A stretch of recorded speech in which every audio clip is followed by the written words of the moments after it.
quý chụp hơi sáng sớm đợt này nó chơi tụ ti lào nữa họ chụp đi rồi giờ nó chơi của tôi muốn rồi là chụp đi lúc chơi đó này tiếp tục bỏ lại thầu đây giờ tôi giờ để đặt các chụp đi nè em bé tôi muốn sai là chụp đi thì ok chạy trong đi trả nàyนู้นnày của tôi muốn đó là sai là chụp đi muốn đó là trả nó ngay thì một ba lơ hao lửa một tí lúc trẻ thì nó nữa của một đó là qua hao lửa thì nó là chọc thì giờ lông nó nữa thì bây giờ một tí nó bây một sai lơ hao lửa nữa sai thì là chọc thì nó ấy chọc hơi sai này so cá sai ó bây một sai là chọc thì nữa ta sẽ nó tốt giòn nữa ta bỏ chút chút bên chọc thì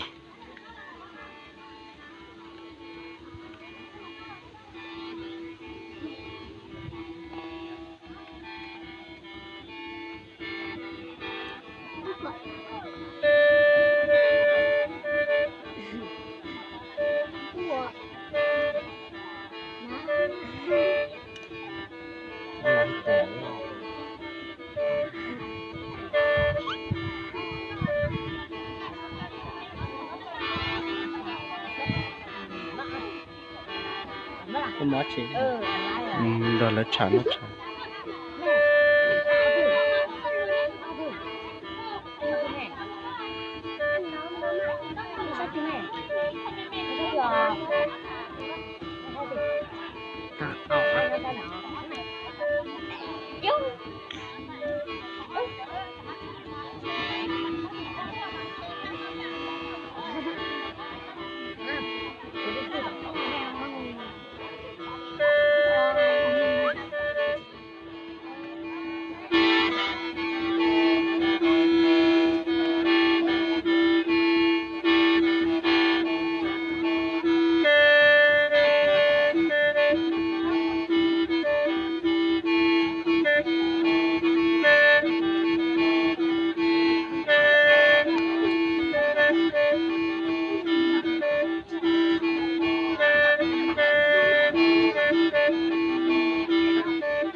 tức là có bẹp nhưng mà bẹp la về có tốt của ra là bẹp la có một con nữa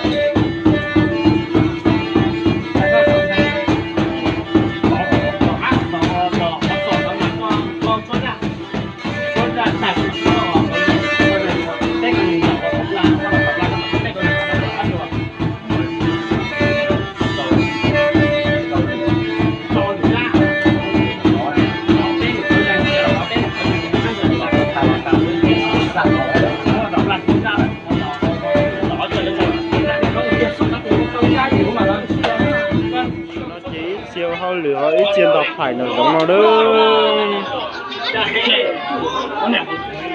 Mà liền có tài về à? Tài mẹ à, tài đâu?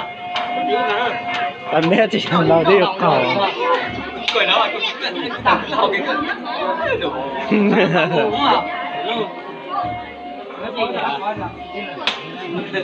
Lỗi bỏ rồi. Nhưng chỉ cho mua tên tủ nón tuấn đó. Có liền có gì? Lấy copy được rồi. Chân nhà đúng không? Nhiều quá. Hào mà. Yêu bỏ sẽ hậu. Có bú kìa. Không ta chỉ lượng chỉ thế này. Bây giờ thấy bỏng. Có liền có dính là rồi. Dính nào? Mấy cậu mua tao nào có lý cậu. Chẳng biết nhận được mất rồi cơ không? Cho thì thấy cái hàng không có đấy.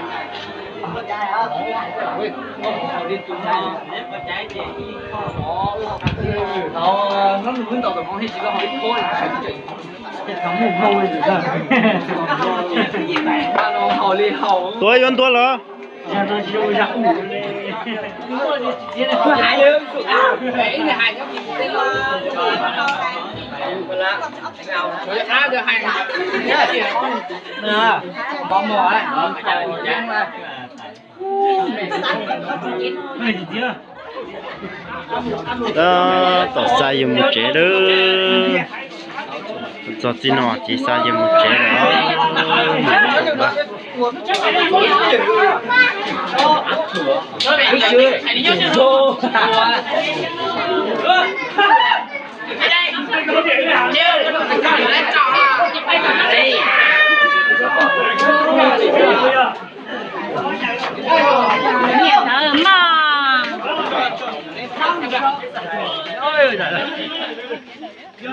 Nó bị nói bổ ơi.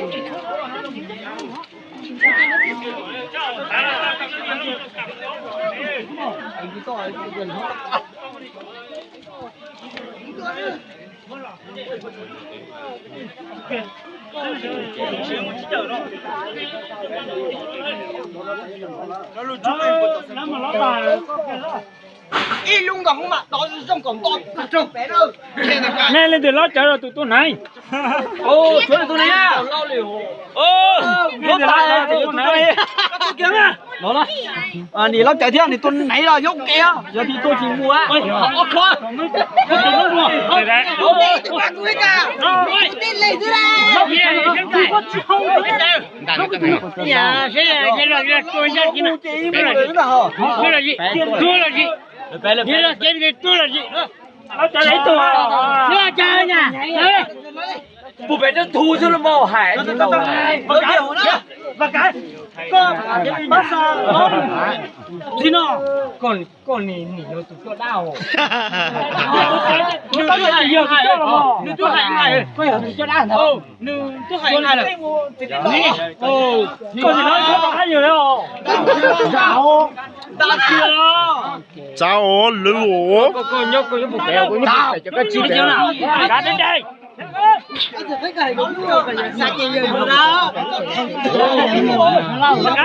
một cái tuấn ra về phía đấy là cho súng cơ này tuấn ra súng một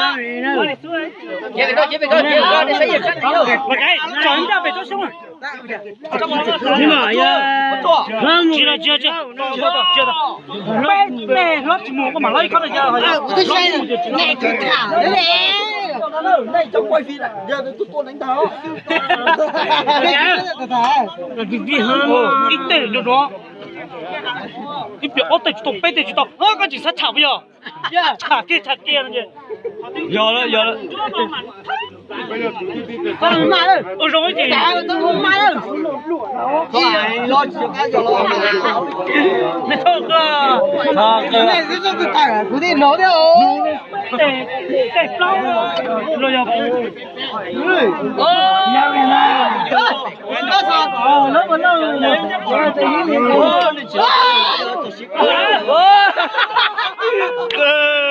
Mù lơ. không kia thua không kia đâu hai trăm mười là chỉ nhau Chứ bụi kia. thôi mà nên tiền đâu nhớ được mà nó thả đấy chưa nhất là nó chỉnh nó có phát hay không nhưng không nói gì khơi chị tao mình gì nên cho nên sẽ có tài con đấy hả ba giờ trôi gì tao nên cho bắt trôi cho cái ta tài nó con đấy hả bắt chua đó thì con sợ ta hao đấy cho cái gì cơ mà tôi là lúc bắt trôi nhưng mà tôi bắt này á tôi đó nên thoát mua một bé vô nó bé chỉ tay thôi giờ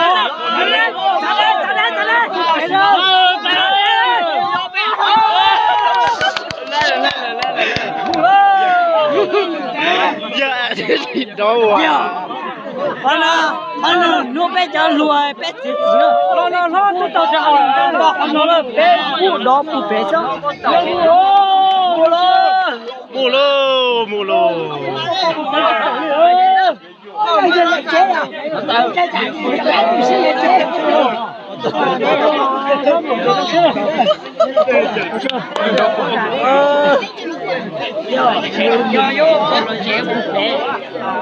sao tao bây giờ một chế lại lô đừng một chế lại thêm bây sao giờ một chế lại tuần nành kia đâu có ba tao chế giờ một chế là đi cho nên cứ tìm không dù giờ là vào dù là giờ mù lại mà cho mà tôi nhắm mà tôi liếc trong của mình từ xí xưa rồi biết đi cái trái chế rồi đi non nữa nhớ rồi chụp bao nhiêu sai rồi ta tạo cho khó lòng chế rồi mua một lần sẽ bé mà lấy xin chỉ đùa mua được rau ấyแล้วhọ vừa cho bị họ từ lên chỉ có đi họ đã thay rồi nè sai đùa nhớ rồi chụp bao nhiêu sai nữa xin chỉ mà đùa nữa我想把那姐搞给了，我弄爱吃。 sáng chơi chút chút chạy rồi